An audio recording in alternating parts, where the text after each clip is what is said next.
notre séance 3 du module 3.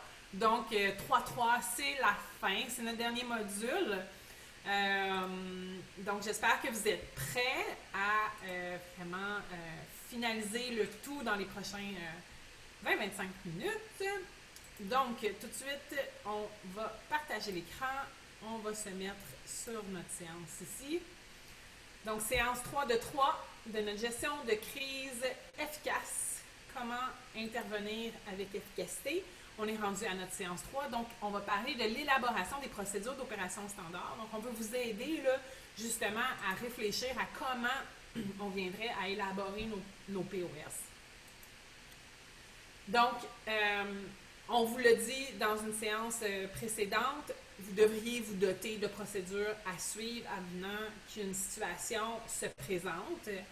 Puis, nous, ce qu'on propose fortement, c'est justement d'avoir deux sections, donc votre personne affectée, les comportements réactifs à adopter, les actions à effectuer, puis au niveau de l'organisation, les actions à effectuer. Donc, dans le fond, c'est quoi faire si ça arrive. D'abord, on va, pour pouvoir justement anticiper le tout, il faut penser à notre scénario, okay, face à un risque identifié. On va imaginer les actions, les comportements réactifs. Quand on parle de comportement, ce serait, si je vis une agression physique, ben, une agression, un vol, ben c'est justement là, de parler calmement à la personne, de remettre peut-être mes biens qu'on me demande. Ce serait le type de comportement réactif. Puis après ça, les actions à effectuer, ce serait, bien, une fois que la situation est terminée, bien, j'appelle mon organisation, j'appelle mes assurances, etc., etc. Puis la même chose au niveau de l'organisation. Donc, nous autres, on s'est dit, on va parler du risque d'agression physique parce que c'est quelque chose qui est potentiel partout, même à la maison. Donc, on a réfléchi à un scénario. Hein? Donc, là, on vous en a mis un petit peu plus là, parce que c'est cute. Donc, on a un coopérant qui rentre de la plage après une journée magnifique passée à se dorer la peau au soleil. Puis, cette personne-là a étiré un peu plus sa présence à la plage parce qu'elle veut vraiment profiter du coucher de soleil. Okay? Est-ce que c'est possible? Oui. Donc, en voyant l'heure qui tarde, bien, la personne a dit « Oh mon Dieu, j'avais promis à mes colocs ou à ma blonde de vraiment d'être là pour le souper. » Donc, je me dépêche, puis je prends des raccourcis. Donc, je passe par en arrière. Puis quand la personne arrive au détour d'un immeuble, bien, il y a 3 jeunes qui sont là, puis qui l'apostrophent, qui le poussent. Puis on sent qu'il y a de l'alcool, qui sont ivres, puis qui exigent avec force, avec brutalité, ses effets personnels. Donc, comment est-ce que le coopérant devrait réagir face à cette situation-là? OK? Donc, c'est comme ça. On se fait un petit scénario, on dit, OK, comment notre personne devrait réagir? Puis là, on fait une liste. On établit vraiment là, une liste de ce qu'on devrait faire. Puis, après ça, on va les mettre dans l'ordre. OK? Donc, nous, ce qu'on a fait, c'est qu'on vous a d'ailleurs partagé une procédure d'opération standard en cas d'agression physique. Donc, si vous allez dans votre outil qui s'appelle, je vais m'assurer que j'ai le bon nom, pourquoi je ne le vois pas, il est ici, je m'excuse. Donc, c'est vraiment l'outil qui s'appelle « Outils en lien avec les POS ». Quand vous allez à la page 3, vous avez « En cas d'agression physique ». Puis, vous avez « Pour la personne affectée ». C'est important de les élaborer sous forme de consignes. OK? Comprenez rapidement les motifs de l'agression, restez calme, ne confrontez pas l'agresseur. OK? Remettez calmement les items qu'on vous demande. Gardez vos mains visibles en tout temps. Faites des gestes lents. OK? Donc, on veut donner des consignes. Je ne vais pas passer à travers parce que vous l'avez dans votre outil, puis vous êtes capable de lire. Mais vous voyez, c'est pas quelque chose qui se fait, c'est pas 3 lignes. Là. On réfléchit puis on met un ensemble de choses. Là, après ça, les actions effectuées par ma personne. Bien, une fois que mon agression est terminée, je contacte mon organisation. Je la tiens informée de toute évolution. Je suis les consignes de mon organisation. Si je suis blessée, j'obtiens des soins médicaux. Je contacte mes assurances. On évalue la pertinence de porter plainte aux autorités. Okay? Des fois, c'est pas nécessairement la meilleure chose. C'est à vous de déterminer ça avec votre personne. Obtenir du soutien psychologique aux besoins. Après ça, on va dans ce que l'organisation devrait aussi avoir comme action. OK? Bien, là, ce qu'on dit, c'est référez-vous à votre protocole de gestion de crise. Hein? Ça, c'est important. Fait que ça va nous permettre de déterminer quel est notre niveau d'urgence. Puis, si c'est une urgence critique, bien, on va mobiliser la cellule de crise. OK? Puis, il y a un ensemble de choses qu'on devrait mettre en place comme organisation pour bien soutenir notre personne qui vit une agression physique à l'international. Encore une fois, dans votre outil, c'est bien détaillé.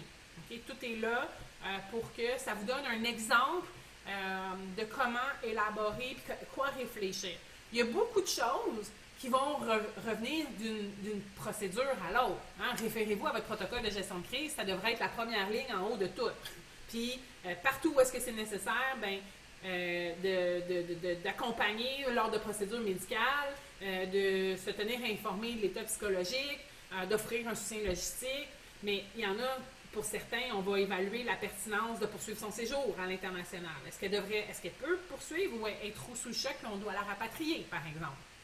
Donc, c'est des choses comme ça qu'on va mettre en place, qu'on va déterminer à faire pour justement éviter l'improvisation. Parce que si on oublie de demander une copie du rapport, OK, de police, puis là, on n'est pas capable de réclamer auprès de la compagnie d'assurance, mais là, ça devient comme problématique. On ne va pas avoir réduit... oui, on voulait atténuer notre risque financier en prenant des assurances, mais on ne produit pas ce que les assurances demandent, donc ça ne sert à rien d'avoir eu des assurances, on va être obligé de payer nous-mêmes. Donc, il y a des choses comme ça à déterminer. Ce que je veux vous dire aussi, c'est qu'on vous en a donné une deuxième. Donc, il y a aussi une procédure d'opération standard pour en cas de troubles civils que vous allez retrouver à la page 5 de votre outil. On s'est dit que ça pouvait être intéressant aussi de voir quelque chose avec quelque chose qui se passe beaucoup, qui pourrait potentiellement beaucoup se passer des conséquences de la pandémie. Comme on en a parlé là, dans une séance précédente, l'idée qu'il va y avoir peut-être plus de mobilisation de la part des citoyens, puis ces conflits-là ces mobilisations-là pourraient être conflictuelles, pourraient être violentes. Donc, en cas de troubles civils, vous l'avez aussi comme outil à la page 5. Quelque chose qu'on voulait aussi parler davantage, puis vous aider à... en fait, on va vous l'amener en devoir, c'est justement la COVID, la présence de la pandémie vous a obligé à rapatrier beaucoup de vos personnes. Donc, si vous n'avez pas une procédure d'opération standard par rapport à ça, puis une façon de réfléchir au déplacement de vos voyageurs, que ce soit dû à la pandémie ou encore à une catastrophe naturelle imminente, à une montée progressive de tension dans un pays, etc., bien, peut-être que c'est le temps, là, justement, de profiter de cette formation-là pour l'élaborer. OK? Quand on pense à déplacer nos voyageurs, bien, il y a 3 niveaux d'action qu'on peut prendre pour faire face à une situation du genre. On peut hiberner nos voyageurs, relocaliser nos voyageurs ou évacuer nos voyageurs. L'hibernation, l'idée, c'est de demeurer de façon temporaire dans un endroit qui nous est sécuritaire. Donc, souvent, ça va être à la maison, au bureau ou peut-être même dans un hôtel, là, dépendamment de où est-ce que les gens sont. Donc, si les gens sont au bureau, puis on voit qu'il y a quelque chose qui se passe, bien on va faire un genre de lockdown de nos bureaux. Si les gens sont à la maison, on va leur demander d'être à la maison. Donc, on pourrait même être au bureau puis voir que ça risque de bouger puis dire, bien écoutez, demain, on ne rentre pas au travail, on va attendre de voir comment les choses évoluent. Fait qu'on va faire une journée ou 2 d'hibernation. S'assurer que nos gens ne se déplacent pas. On leur dit, c'est pas le temps d'aller à l'épicerie, c'est pas le temps de se déplacer, on n'envoie pas les enfants à l'école, etc.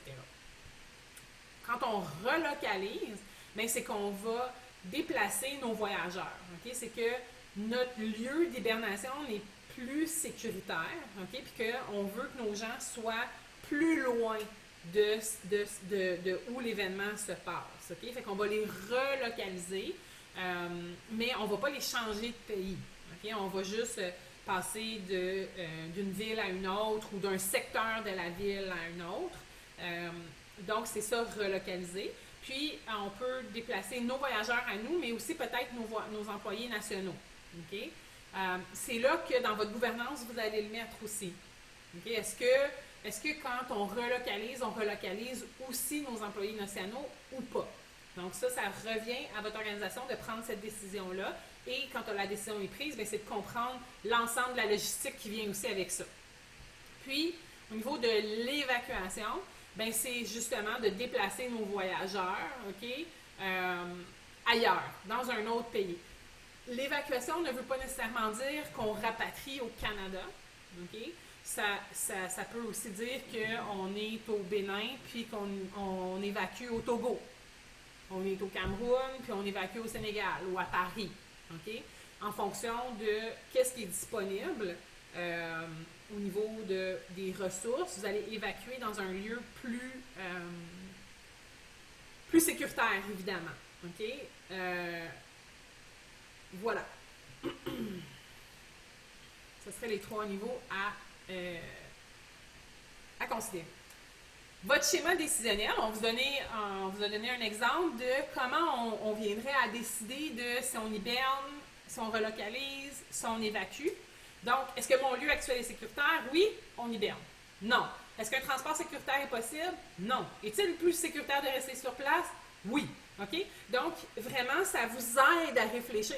Puis, c'est du gros bon sens, là. Je suis certaine que vous-même, vous pourriez élaborer ce schéma-là. C'est juste qu'il faut le faire.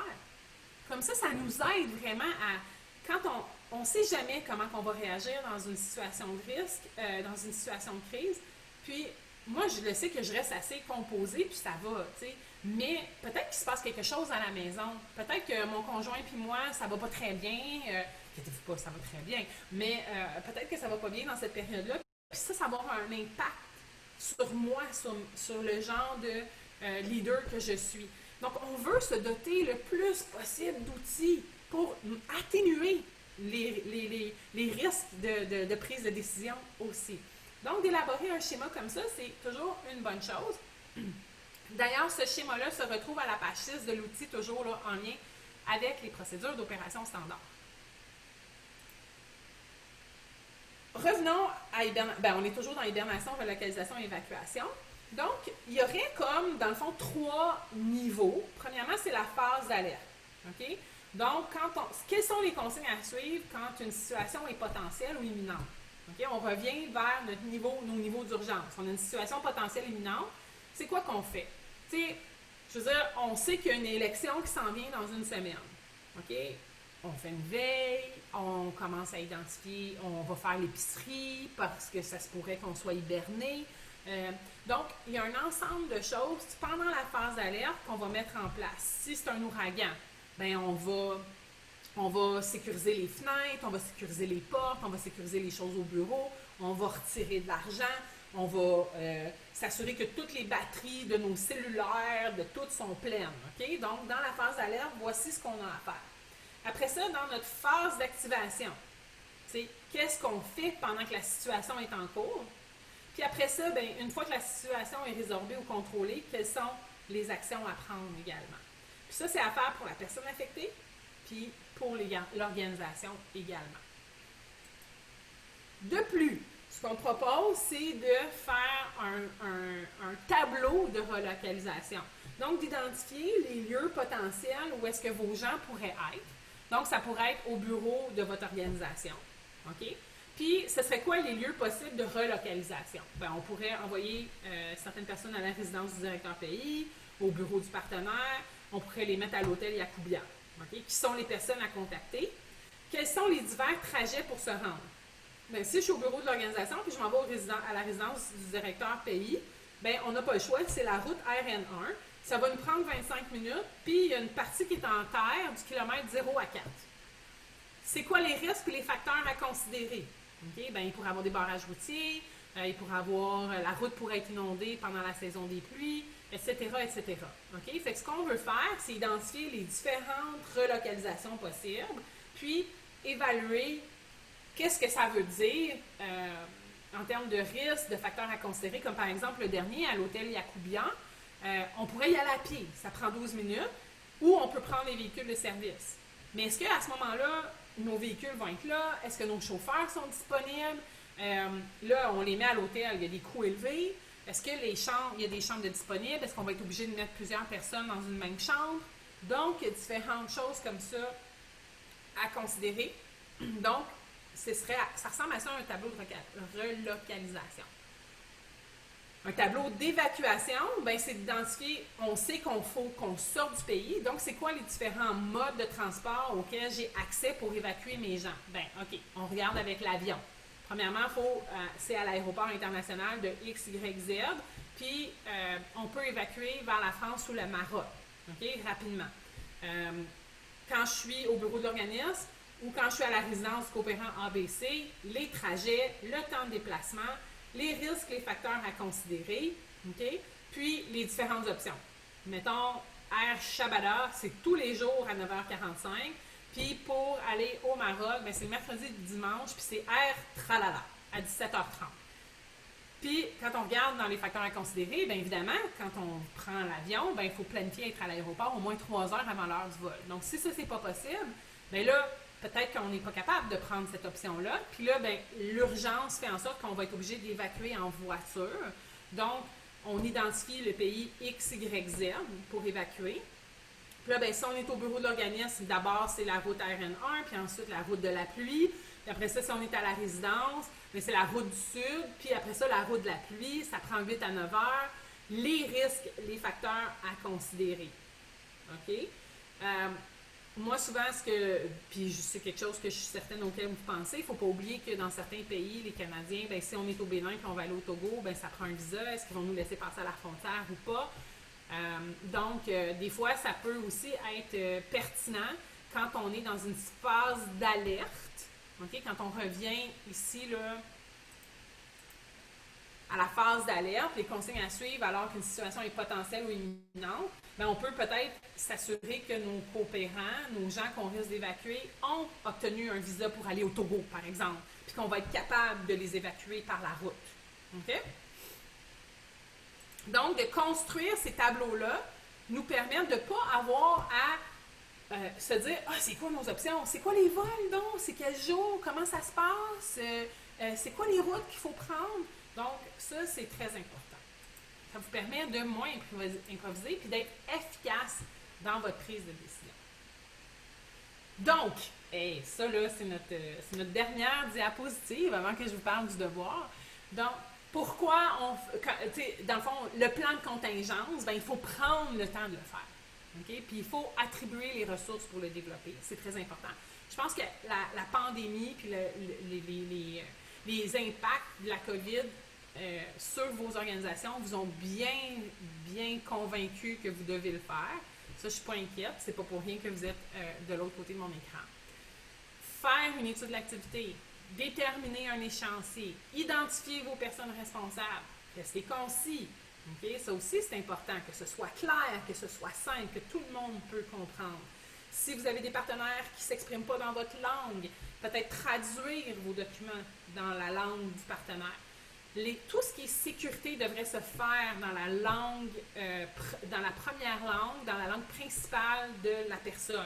Okay? Donc, si je suis anglophone, je devrais recevoir, dans un monde idéal, la formation pré-départ ou les formations à destination en anglais. Développer un plan réaliste en fonction de vos ressources. Donc, c'est certain qu'en fonction de la taille de votre organisation, en fonction de vos ressources financières, humaines, on va développer en fonction de ça. Ce qui est important aussi, c'est d'avoir les opérations qui sont en concordance avec nos ressources disponibles. Okay? Si vous êtes présent dans 50 pays, puis vous avez juste 2 personnes au bureau, peut-être que votre risque est trop élevé. C'est à vous de se poser cette question-là.